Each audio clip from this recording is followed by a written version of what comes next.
Good evening. Welcome to South Asia Newsline. I am Uzma Jafri. Here are the top stories we are tracking for you on Wednesday, the 8th of June. Taliban militants kidnap around 50 passengers from Kunduz province in Afghanistan.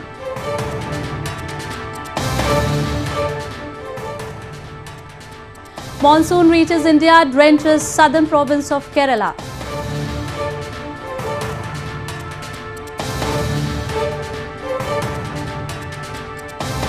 And Dalai Lama addresses gathering in India's Dharamsala as part of 3-day spiritual discourse.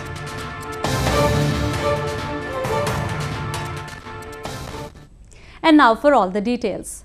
Indian Prime Minister Narendra Modi is seeking to bolster bilateral ties with the United States. Here are some of the major takeaways from Indian Prime Minister Narendra Modi's visit to the US.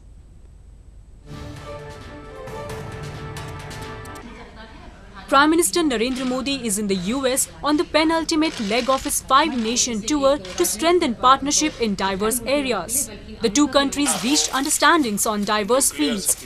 India and the US finalized the text of an information exchange annex on the critical aircraft carrier technology cooperation. US has committed to facilitate technology sharing to a level commensurate with that of its closest allies and partners, which will allow India a license-free access to a wide range of dual-use technologies. India and the US have also finalized the text of the Logistics Exchange Memorandum of Agreement, which the two nations agreed to sign in April to allow sharing of military logistics. In a strategic boost, President Obama backed India's bid for membership in the Nuclear Supplier Group or the NSG. This came as members of the Missile Technology Control Regime or MTCR agreed to admit India. India and the US Export-Import Bank also intend to work together towards a competitive financing package for the project to build 6 nuclear reactors in India and will work to finalize contractual agreements by June 2017. Once completed, the project would be among the largest of its kind, fulfilling the promise of the US-India Civil Nuclear Agreement and demonstrating a shared commitment to meet India's growing energy needs while reducing reliance on fossil fuels, a joint statement said. Modi and Obama during their meeting also acknowledged the continued threat posed by terrorism and condemned the recent terrorist incidents across the world. Prime Minister Modi also expressed support for the enactment this year of a worldwide climate accord reached in Paris. Moving on to news from Pakistan. Authorities continue to ignore the needs of the locals in Gilgit-Baltistan. The government of the region has failed to develop educational infrastructure to provide better education at par with needs of the students. A report.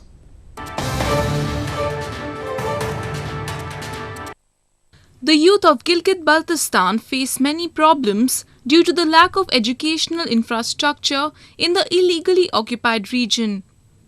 The level of facilities available at most public and private educational institutions is dismal. जी गिलगित बल्तिस्तान के जो youth है मुल्क भर के देगर सूबों की तरह facilities से बिल्कुल भी महरूम है। जो वहाँ पे मुल्क भर के देगर सूबों में जो कॉलेजों और यूनिवर्सिटियों में और देगर तालीमी इदारों में जो गिलगित बल्तिस्तान के लिए के स्टूडेंट के लिए कोटे का मसला है वो एक इंतहाई संगीन सूरत हाल इख्तियार कर चुका है। The misery does not end here. The educated youth of the region migrate to other regions for want of jobs and higher education opportunities. Presently, Karakoram University is the only university in the entire region, but it does not cater to the needs of the students as vital faculties are not included in the curriculum. Karakoram international university जो है गिलगित-बल्तिस्तान में एक अहम role अदा कर रहा है, लेकिन यहाँ पे मेडिकल का फील्ड और इंजीनियरिंग का जो फील्ड अहम फील्ड है वो नहीं है. Locals also allege corruption in the administration that does not hold job recruitments on the basis of merit, depriving the deserving youth of jobs. The region is in dire need of resources to develop the educational infrastructure for its students. Pakistan's paramilitary rangers on Tuesday night conducted a raid on residence of senior Muttahida Qawmi Movement or MQM leader Farooq Sattar in Karachi. According to reports, rangers surrounded all streets leading towards Sattar's house. To mark dissent, the MQM on Wednesday observed a day of protest across Sindh province, appealing residents to keep their businesses shut and transports off the roads.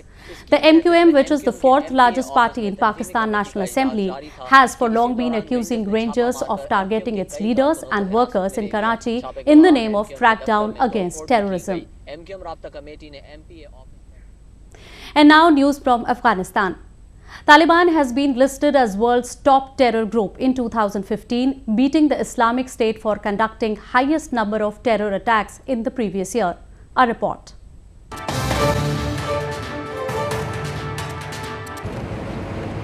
According to the annual terrorism survey conducted by the US Department of State, Afghan Taliban has emerged as the world's top terror group in 2015 for conducting maximum number of terror attacks.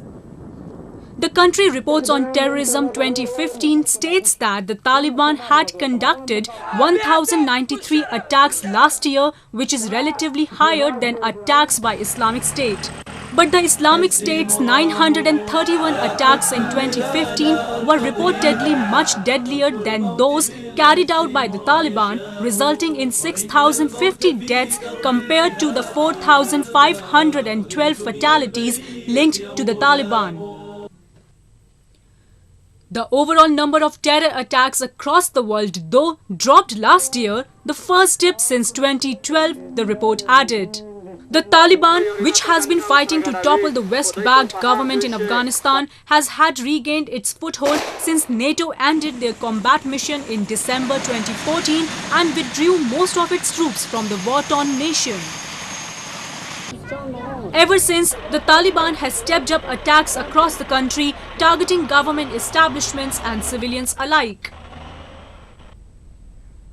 Afghan Taliban insurgents have kidnapped around 50 passengers on Wednesday in Afghanistan's Kunduz region. This comes as Taliban has been conducting a series of abductions across Afghanistan in recent times.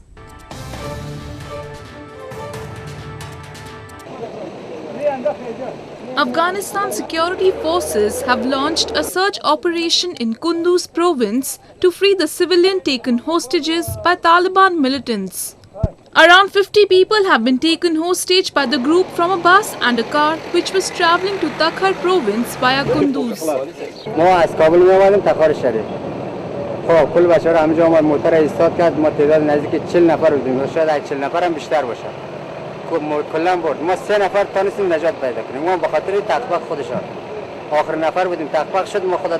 This comes as series of abductions have taken place in Afghanistan by insurgents since Taliban announced annual spring-summer offensive in April. Last week, Taliban insurgents kidnapped at least 185 passengers from the same highway and killed at least 17 of them. Meanwhile, the long wait for monsoon in India is finally over as the nodal weather agency of India, Indian Meteorological Department or IMD, declared the arrival of southwest monsoon in southern Kerala province. Though parts of Kerala had been receiving good rain since past few days, certain criteria important for the declaration of onset were not met until Wednesday.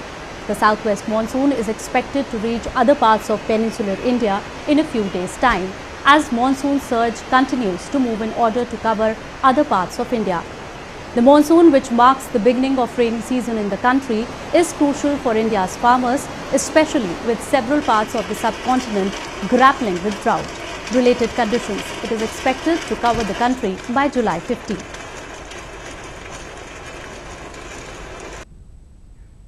Thousands gathered at India's northern Himachal Pradesh province to attend a discourse by Tibetan spiritual leader Dalai Lama.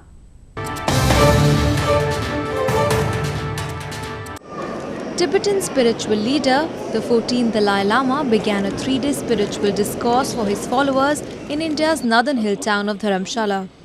This series of teachings has been requested and organized by Nalanda Shiksha, an institution that professes a commitment to work for Buddhism.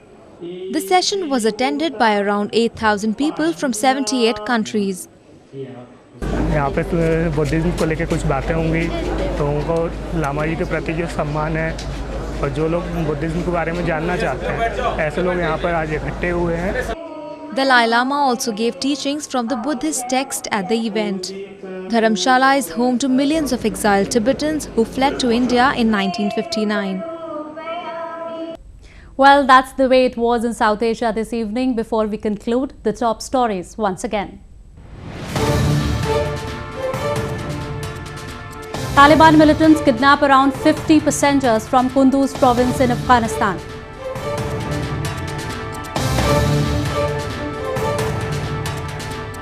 Monsoon reaches India, drenches southern province of Kerala.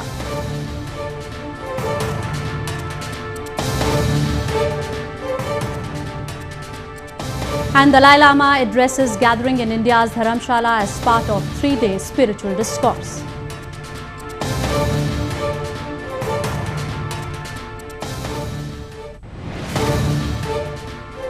Now our viewers can watch the show on SouthAsiaNewsline.com.